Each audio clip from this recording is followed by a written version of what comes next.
The soul of Divya भक्ति channel पर आपका स्वागत। आज हम लोग जीवित पुत्रिका व्रत कथा का श्रवण करेंगे।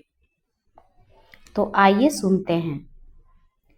एक बार नैमिषारण्य के निवासी ऋषियों ने संसार के कल्याणार्थ सूत जी से पूछा, हे सूत, कराल कलिकाल में लोगों के बालक किस तरह दीर्घायु होंगे, सो कहिए।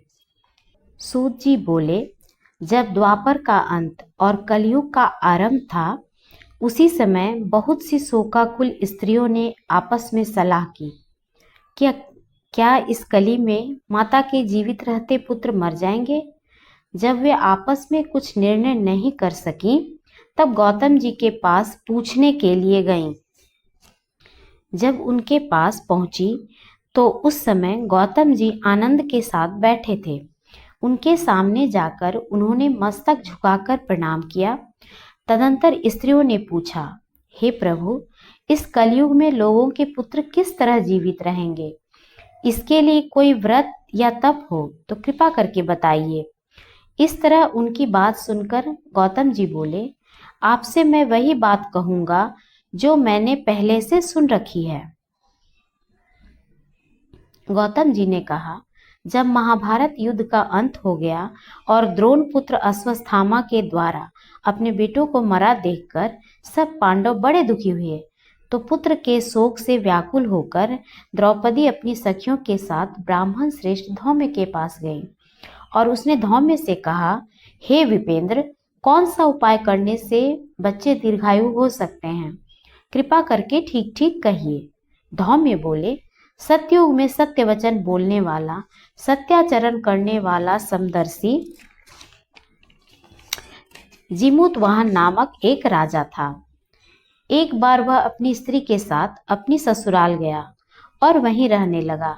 एक दिन आधी रात के समय पुत्र के शोक से व्याकुल कोई स्त्री रोने लगी, क्योंकि वह अपने बेटे के दर्शन से निराश हो चुकी थी। उसका पुत्र मर चुका था। वह रोती हुई कहती थी, हाय हाय, मुझ बूढ़ी माता के सामने मेरा बेटा मरा जा रहा है। उसका रुदन सुनकर राजा जिमूतवाहन का तो मानो हृदय विदीर्ण हो गया। वह तत्काल उस स्त्री के पास गया और उससे पूछा, तुम्हारा बेटा कैसे मरा। बूढ़ी ने कहा, गरुड़ प्रतिदिन आकर गांव के लड़कों को खा जाता है। इस पर दयालु राजा ने कहा, माता, अब तुम रो मत, आनंद से बैठो, मैं तुम्हारे बच्चे को बचाने का यत्न करता हूँ। ऐसा कहकर राजा उस स्थान पर गया जहाँ गरुड़ आकर प्रतिदिन मांस खाया करता था। उसी समय गरुड़ भी उस पर टूट पड़ा और राजा के शरीर का मांस खाने लगा। जब अतिशय तेजस्वी गरुड़ ने राजा का बायां अंग खा लिया, तो झटपट राजा ने अपना दाहिना अंग फेरकर गरुड़ के सामने कर दिया। यह देखकर गरुड़ जी ने कहा, देव योनियों में तुम कौन हो, तुम मनुष्य तो नहीं जान पड़ते।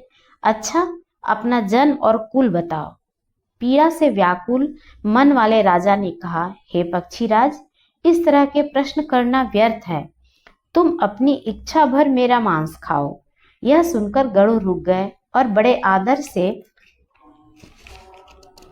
राजा के जन्म और कुल की बात पूछने लगे। राजा ने कहा, मेरी माता का नाम शैव्या है और मेरे पिता का नाम शालिवाहन है। सूर्य वंश में मेरा जन्म हुआ है और जिमूतवाहन मेरा नाम है। राजा की दयालुता देखकर गरुड़ ने कहा, हे महाभाग, तुम्हारे मन में जो अभिलाषा है वह वर मांगो। राजा ने कहा, हे पक्षीराज, यदि आप मुझे वर दे रहे हैं तो वर दीजिए कि आपने अब तक जिन प्राणियों को खाया है वे सब जीवित हो जाएं।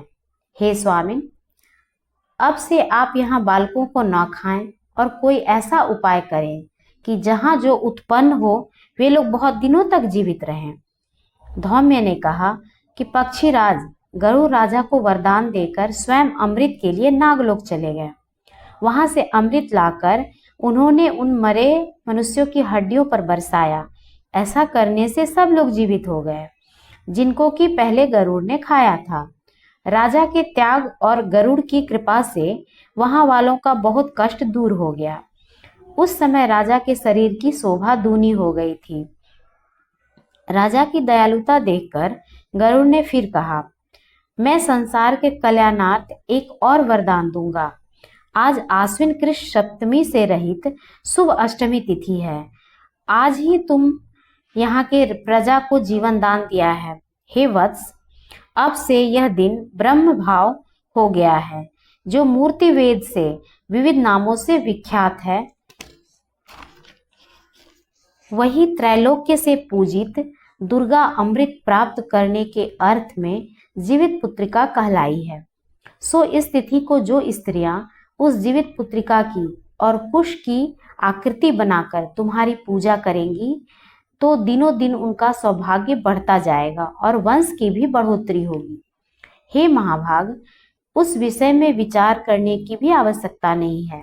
हे राजन, सप्तमी से रहित और उदया तिथि की अष्टमी को व्रत करें, यानी सप्तमी विद अष्टमी जिस दिन हो उस दिन व्रत न कर शुद्ध अष्टमी को व्रत करें और नवमी में पारण करें। यदि इस पर ध्यान न दिया गया तो फल नष्ट हो ही जाएगा और सौभाग्य तो अवश्य नष्ट हो जाएगा। जीमूत वाहन को इस तरह का वरदान देकर गरुड़ वैकुंठ धाम को चले गए। राजा भी अपनी पत्नी के साथ अपने नगर को वापस चले आए। धौम्य द्रौपदी से कहते हैं, हे देवी, मैं अतिशय दुर्लभ व्रत तुमको बताया है। यह व्रत को करने से बच्चे दीर्घायु होते हैं। हे देवी, तुम भी पूर्वोक्त विधि से यह व्रत और दुर्गा जी का पूजन करो तो तुम्हें अभिलषित फल प्राप्त होगा। मुनिराज धौम्य की बात सुनकर द्रौपदी के हृदय में एक प्रकार का कौतूहल उत्पन्न हुआ और पूर्वासिनी स्त्रियों को बुलाकर उनके साथ यह उत्तम व्रत किया। गौतम ने कहा, यह व्रत और उसके प्रभाव को किसी एक चिन्ही ने सुन लिया और अपनी सखी स्यारिन को बतलाया। उसके बाद पीपल वृक्ष की शाखा पर बैठकर उसी चिल्ही ने उस वृक्ष के खोते में बैठकर स्यारिन ने भी व्रत किया। फिर वही चिल्ही किसी उत्तम ब्राह्मण के मुंह से यह कथा सुनाई और पीपल के खोते में बैठी हुई अपनी सखी को सुनाया। स्यारिन ने आधी कथा सुनी थी कि उसे भूख लग गई और उसी समय वह सबसे भरे हुए शमशान में पहुंची। वहां उसने इच्छा भर मांस का भोजन किया और चिल्ही बिना कुछ खाए पिए रह गई और सवेरा हो गया। सवेरे वह गौशाले में गई और वहां गौ का दूध पिया। इस तरह नवमी को उसने पारण किया। कुछ दिनों बाद वे दोनों मर गई और अयोध्या में किसी धनी व्यापारी के घर जन्मी। संयोग से उन दोनों का जन्म एक ही घर में हुआ, जिसमें स्यारिन ज्येष्ठ हुई और चिल्ही छोटी। वो दोनों सभी शुभ लक्षणों से युक्त थी, इसलिए बड़ी लड़की काशीराज के और छोटी लड़की मंत्री के साथ गृहपत्य अग्नि के सामने विधि पूर्वक ब्याही गई। पूर्व जन्म के कर्म फल से वह मृगनयनी रानी हुई।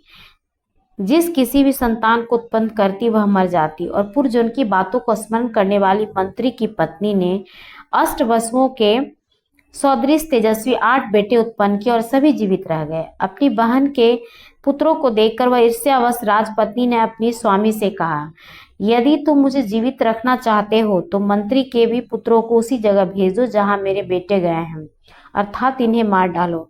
यह सुनकर राजा ने उस मंत्री के पुत्रों को मारने के लिए कई प्रकार के उपाय किए, पर मंत्री पत्नी ने के जीवित पुत्रिका के पुण्य बल से बचा लिया। एक दिन राजा ने अपने आदमियों से उन पुत्रों का सिर कटवाकर पिटारी में रखवाया और वह पिटारी उनकी माता के पास भेज दिया, किंतु वे 8 शेर बेशकीमती जवाहरात हो गए और भले चंगे वे 8 लड़के अपनी माता के पास वापस चले गए। उनको जीवित देखकर राजपत्नी को बड़ा विस्मय हुआ। अंत में वह पत्नी मंत्री की पत्नी के पास गई और उसने पूछा, बहन, तुमने कौन सा ऐसा पुण्य किया है जिससे बार बार मारे जाने पर भी तुम्हारे बेटे नहीं मरते? इस पर मंत्री की पत्नी ने कहा, पूर्व जन्म में मैं चिल्ही थी और तुम स्यारिन, दोनों ने व्रत किया था। तुमने व्रत के नियमों का भली भांति पालन नहीं किया था और मैंने किया था। इसी दोष से हे बहन तुम्हारे बेटे नहीं जीते हैं। ओ राजरानी, तुम भी उस जीवित पुत्रिका व्रत को करो, तुम्हारे बेटे दीर्घायु होंगे। तुमसे सच सच कह रही हूँ। उसने कथानुसार रानी ने व्रत किया, तभी से उसके कई बेटे सुंदर और दीर्घायु होकर बड़े बड़े राजा हुए। सूत जी कहते हैं कि इस सब प्रकार का आनंद देने वाला मैंने यह दिव्य व्रत बतलाया। स्त्रियां चिरंजीवी संतान चाहती हों तो विधि पूर्वक यह व्रत करें। जय।